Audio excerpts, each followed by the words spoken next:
Hey guys, Ed LaCara here, talking about what I think the best ways to treat soft tissue injuries, whether that's a sprain strain, it's a very tight tissue, is this unit here called Shockwave.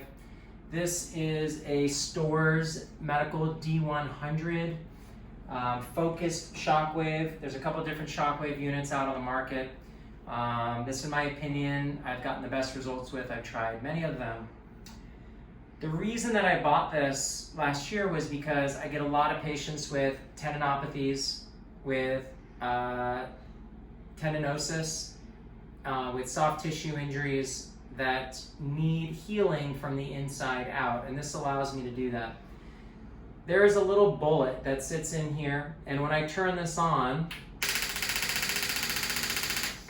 the compressor pushes that bullet back and forth really fast, and that's each time it goes back and forth, it's called a shock.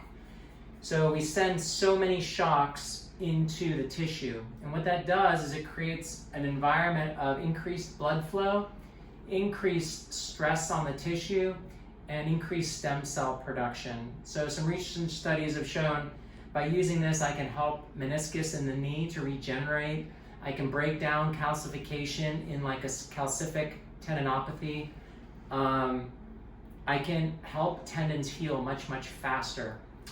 So the way it kind of goes is we have these little settings. You can see it here on my handpiece, 1.5 bar, 15 hertz. I start it slow like that, and then I increase it as people get used to the pressure. You can also see the same up in here. And as I increase the bar, that will increase there as well. So this is just a nice little amplification, so I don't always have to be looking down at the handpiece. We use ultrasound gel as a conductor. So for example, if I was doing a lateral epicondylitis, I would put the gel on.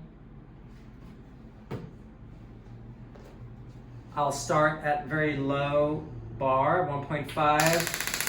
And I put pressure into the tissue. So there's a little gauge on here to tell you how much pressure we need. You can also see the pressure setting on there. And I'm looking at doing somewhere between 4,000 and 6,000 shocks along the injured tissue. Once I find an area that's very sore, I'll sit on that and do about 400 or 500 shocks, or until the patient tells me that they no longer feel that your body will get used to the stress. And I would use that all along, not just along the area of discomfort, but all along the area of the extensor group, and then go down into the wrist. I will also take this up into the shoulder. I always think about going both upstream and downstream. And a lot of times pain in the elbow or knee is really problems above and below. Typically a treatment plan is something like 6 sessions every 5 days. So I want to cause stress to the tissue, give patients home care to do, and then come back. But realistically, I'm trying to replace PRP with this by doing a non-invasive with no downtime, no trauma to the tissue. It's essentially tricking the brain and body into repairing tissue that it normally wouldn't allow, because we don't get a lot of good blood flow to tendons. So that's about it. I use this a lot, at least probably 6 to 8 times per day with different tendinopathies and soft tissue injuries. And I combine this as an adjunct, not as a standalone modality. My philosophy is most of the time we get injured because our tissue doesn't have the capacity of the demands that we've asked of it, and so capacity has exceeded the demand has exceeded capacity of the tissue, which causes injury.